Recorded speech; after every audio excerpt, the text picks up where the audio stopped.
Hello YouTube, I'm going to do a video today about the installation of a Mark III AK handguard by Damage Industries. You can find them at damageusa.com.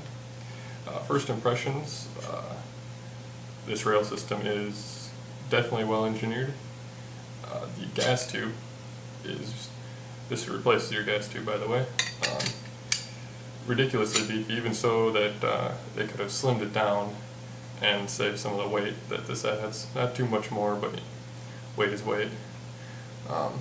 These side rails kind of stick out. They serve really no purpose for the most part except mounting actual side rails on with these holes and securing the lower handguard to the gas tube through these. They could have cut out some of this extra metal in various areas and reduced the weight a little bit. But that's that.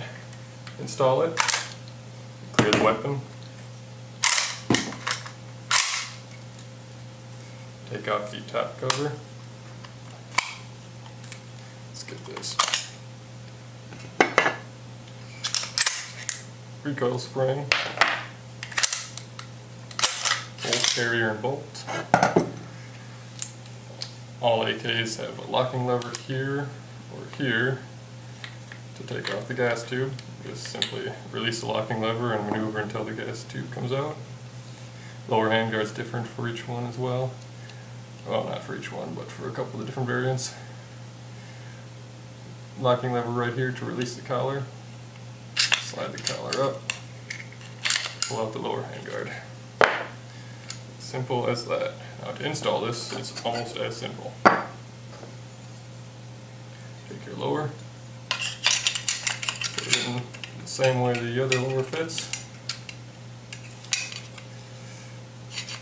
Don't let it lock on you. Lower the collar down.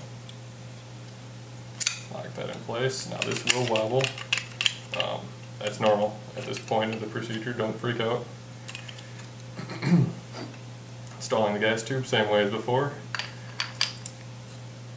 Press in.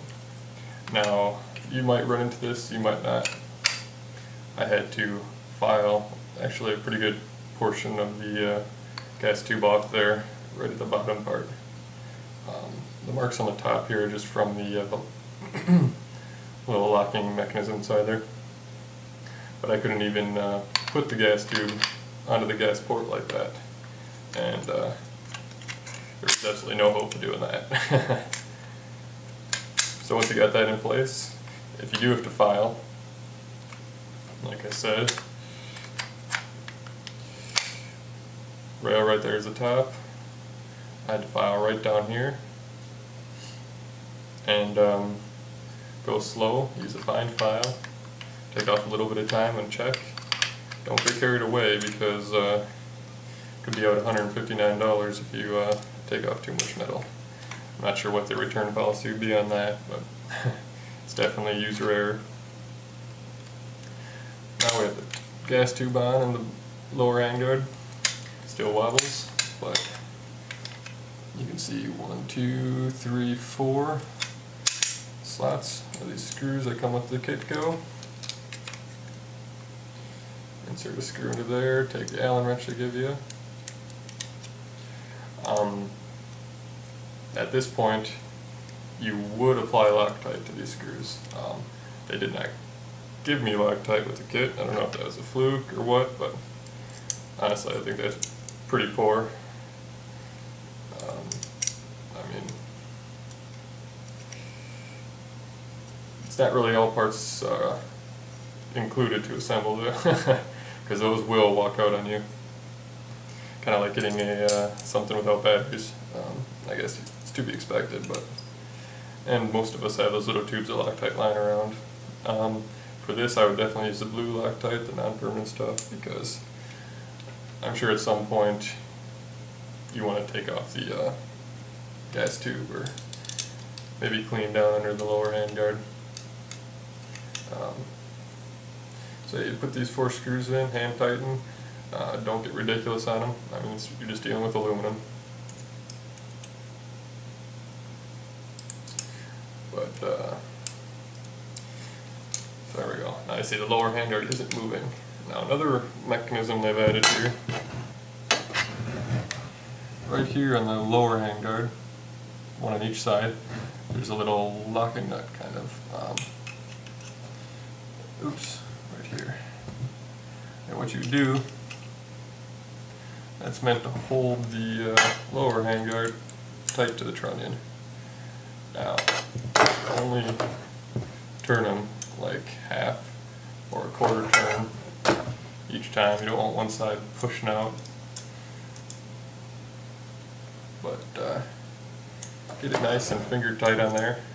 That'll help secure it down even just a little bit further. I don't honestly think that's all that necessary. I think it's pretty tight already, but I guess that would prevent wobble side to side, which definitely could happen since AKs are known to flex, especially barrel flex. So there you go. Well, almost done. Gotta reinstall your bolt carrier and bolts.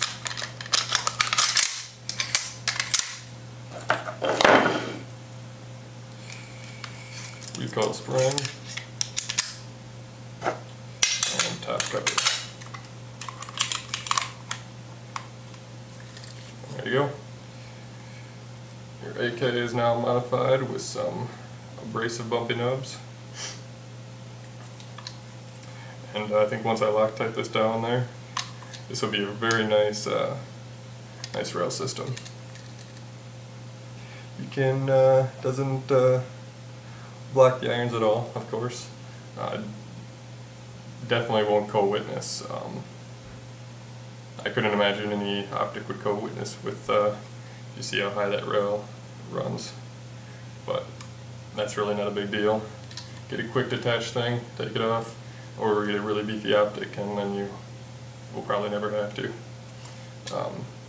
Get a side mounting optic back here. That'll lift it up above that so you don't have a problem too. But there you go.